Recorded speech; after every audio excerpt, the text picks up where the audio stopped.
നമസ്കാരം. ഇന്നത്തെ സമൂഹത്തെ കാവ്യ എന്ന പേരിനു പകരം മലയാളികൾ പലപ്പോഴും പറഞ്ഞിരുന്നത് കാവ്യ മാധവൻ എന്നാണ്. അച്ഛൻ മാധവന്റെ പേര് കൂട്ടിച്ചേർക്കാതെ കാവ്യ എന്ന അഭിനേത്രിയില്ല.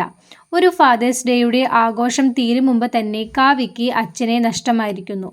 കാസർഗോഡ് നീലേശ്വരം സ്വദേശിയായ മാധവന്റെ അന്ത്യം ചെന്നൈയിൽ വെച്ചായിരുന്നു. നീലേശ്വരം പോലുള്ള ഒരു ചെറിയ ഗ്രാമത്തിൽ നിന്ന് വന്ന് തെന്നിന്ത്യ മുഴുവൻ അറിയപ്പെടുന്ന നടിയായി കാവ്യ മാറിയതിനു പിന്നിൽ അച്ഛന്റെ വലിയൊരു പ്രയത്നമുണ്ട്. ബാലതാരമായി കാവ്യ വെള്ളിത്തിരയിലെത്തിയതു മുതൽ മകൾക്ക് പിന്തുണയുമായി അച്ഛൻ കൂടെയുണ്ടായിരുന്നു. സ്കൂൾ കാലഘട്ടത്തിൽ കലോത്സവ വേദികളിലും പിന്നീട് സിനിമാ സെറ്റുകളിലും മകൾക്കൊപ്പം മാധവൻ സഞ്ചരിച്ചിരുന്നു.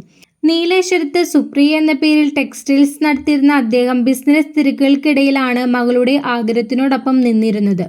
വിവാദങ്ങളിൽ അകപ്പെട്ടപ്പോഴും സ്വകാര്യ ജീവിതത്തിൽ ഉലച്ചിലുകളുണ്ടായപ്പോഴും കാവ്യയ്ക്കൊപ്പം അച്ഛൻ നിന്നു. കാവ്യ തുടങ്ങിയ ലക്ഷ്യ എന്ന സ്ഥാപനത്തിന് പിന്നിലും അച്ഛൻ്റെ സുപ്രിയ ടെക്സ്റ്റൈൽസിൽ നിന്ന് കിട്ടിയ ഊർജമായിരുന്നു. മകൾ മീനാക്ഷിയുടെ പഠനാർത്ഥം കാവ്യ ചെന്നൈയിലേക്ക് താമസം മാറിയപ്പോൾ അച്ഛനും കൂടെ പോകുമായിരുന്നു.